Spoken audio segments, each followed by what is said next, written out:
Hello viewers, আসসালামু আলাইকুম। Welcome back to my channel. আপনারা সবাই কেমন আছেন? আশা করি সবাই ভালো আছেন। আমি আজকে আপনাদেরকে রান্না করে দেখাবো দেশি লতি দিয়ে রুই মাছ দিয়ে। তাহলে চলুন আর দেরি করবো না, চলে যাই মূল রান্নাতে।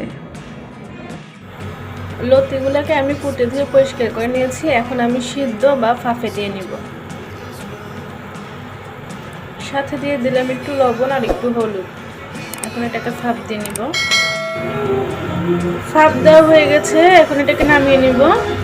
একটা কড়াই, এখন দিয়ে দেব পরিমাণ মতো তেল।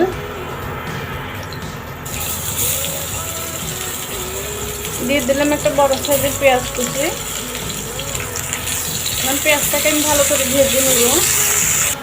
পেঁয়াজটা অনেকটা ভাজা হয়ে গেছে, এখন আমি দিয়ে দেবো রসুন বাটা। রসুন বাটাটা একটু বাড়িয়ে দিব, কচুর লতি তাই যেন গলা না ধরে বা গলা না চুলকায়। এখন আমি রসুনটাকে ভালো করে ভেজে নিব যেন কাঁচা গন্ধটা চলে যায়।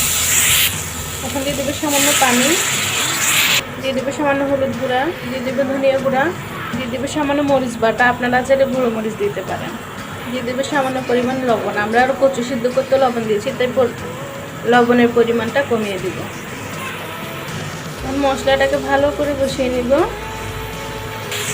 আর মশলাটা কষানো হয়ে গেল, এখন আমি দিয়ে দিব সিদ্ধ করে রাখা লতিগুলো।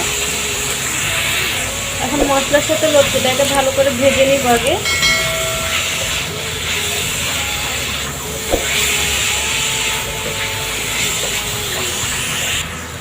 সামান্য একটু পানি দিয়ে একটু কষিয়ে নিব।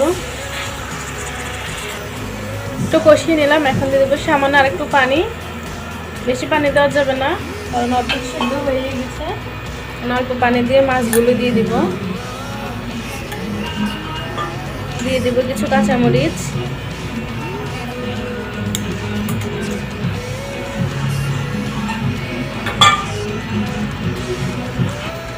সামান্য পানি দিয়ে দিলাম। আর এখন দিয়ে দিলাম মাছ আর কাঁচামরিচগুলা। এখন আমি অল্প আছে কিছুক্ষণ রান্না করে নিব।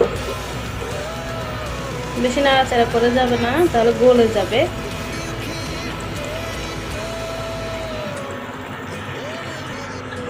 কিছুক্ষণ ঢাকা দিয়ে রান্না করে নিলাম।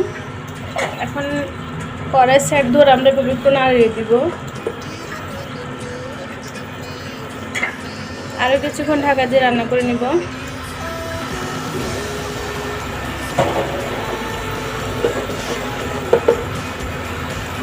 পর্যায়ে দিয়ে দেবো কিছু ধনিয়া পাতা কুচি।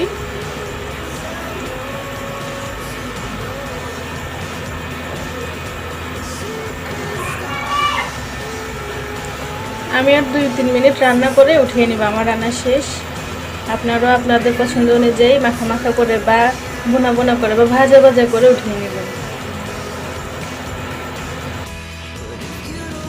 ভিউয়ার্স, আমার রান্না ভালো লাগলে অবশ্যই আর আপনারা বাসায় ট্রাই করবেন, লাইক শেয়ার করবেন, অবশ্যই আমার চ্যানেলটি সাবস্ক্রাইব করে দেবেন।